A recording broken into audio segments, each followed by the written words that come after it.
वैष्णवी हगवणे मृत्यू प्रकरणानंतर महिला आयोगाच्या विरोधात संतापाची लाट उसळली होती आणि त्यात आता महिला आयोगाच्या अध्यक्षांनी राजीनामा द्यावा अशी मागणी विरोधकांनी केलेली आहे। चाकणकर यांच्या विरोधातील नाराजी नाट्य पाहूयात सविस्तर या विशेष रिपोर्टमध्ये।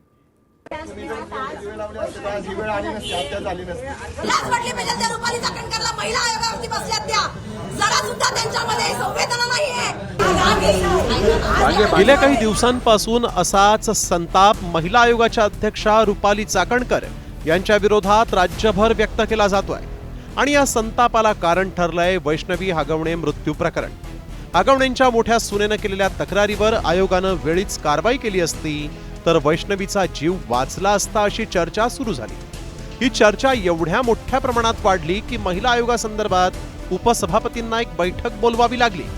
या बैठकीत मवियाच्या महिला नेत्यांनी अत्यंत आक्रमकपणे महिला आयोगाच्या अध्यक्षा रुपाली चाकणकर यांच्या राजीनाम्याची मागणी केली आहे। जो महिला आयोगाला अध्यक्ष म्हणून वेळ देऊ शकेल अशा व्यक्तीची तिथे निवड करण्यात यावी ही देखील आम्ही मागणी केली, कारण आजच्या ज्या अध्यक्ष आहेत त्या पूर्ण वेळ देऊ शकत नाहीयेत। तेही त्यांनी मान्य केलं की ज्या अशा व्यक्तीची तिथे निवड करण्यात यावी जो अनबायज असेल। आम्ही अशा अनबायज व्यक्तीचीच तिथे निवड करण्यात यावी ही देखील आम्ही मागणी केली। चाकणकर कोण आहेत? चाकणकर रश्मिका मंदाना आहेत का? कोण आहेत चाकणकर की त्यांच्यावर बोलल्यावर प्रसिद्धी वगैरे मिळते? ज्या पार्टी कार्यालयातनं जनता दरबार भरवतील अशा महिला काही त्याच्यात काम करू शकत नाहीत।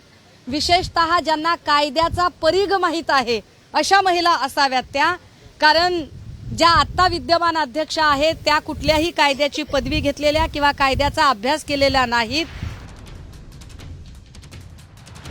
महिला आयोगाच्या कार्यपद्धतीबाबत सर्व स्तरातून नाराजी व्यक्त करण्यात येते। विधान परिषदेच्या उपसभापती नीलम गोऱ्हेंनी मात्र आयोगाच्या अध्यक्षा रुपाली चाकणकर यांची पाठराखणच केली आहे। दररोजच्या राजीनाम्याची कारण दररोज सूर्य उगवला की वेगवेगळे येतात, सूर्य मावळलं की कारण मावळतंय। त्याच्यामुळे एकदा त्यांनी बसून एकत्रित व्यवस्थित चर्चा करावी की आपले कोणत्या मुद्द्यावरती आज मला खरं तर राजकीय उत्तर द्यायचं नव्हतं, परंतु जनतेने ज्यांना खुर्चीवरून बाहेर काढून टाकलेलं आहे आणि जनतेच्या मधल्या लाडक्या बहिणींनी प्रचंड मोठ्या प्रमाणामध्ये महायुतीला मतदान केलेलं आहे, त्या पार्श्वभूमीवरती आमच्यावरती जी महिलांनी जबाबदारी टाकली आहे त्याच्यामध्ये राज्य महिला आयोगाच्या तर्फे न्याय द्यायचं आमचं काम आहे। लोकशाहीमध्ये त्यांनी पंतप्रधानांकडे जायचं का राज्यपालांकडे जायचं हा त्यांचा प्रश्न आहे। एकीकडे वैष्णवी हगवणे प्रकरणावरून आयोगावर टीका होत असताना दुसरीकडे बीडमध्ये शेकडो महिलांनी ऊसतोड मजुरीवर जाण्याआधी स्वतःची गर्भपिशवी काढून टाकल्याचा धक्कादायक प्रकार समोर आलाय। त्यामुळे काँग्रेस नेत्या यशोमती ठाकूर यांनी संताप व्यक्त केलाय। ऊसतोड कामगारांचा हा खूप मोठा विषय आहे आणि हा सातत्याने त्याच्याकडे लक्ष केंद्रित करण्याची गरज आहे।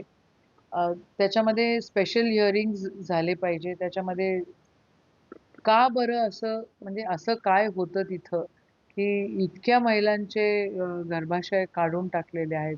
हे अतिशय शॉकिंग आणि एक चटका देणारी ही बातमी आहे की 800 महिलांच्या गर्भपिशव्या काढल्या आणि महिला आयोग काय झोपलायत?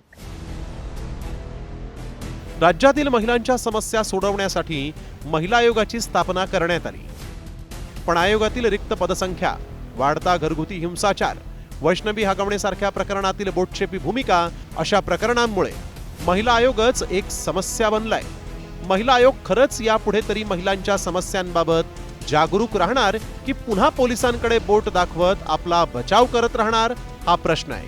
ब्युरो रिपोर्ट, साम टीव्ही न्यूज।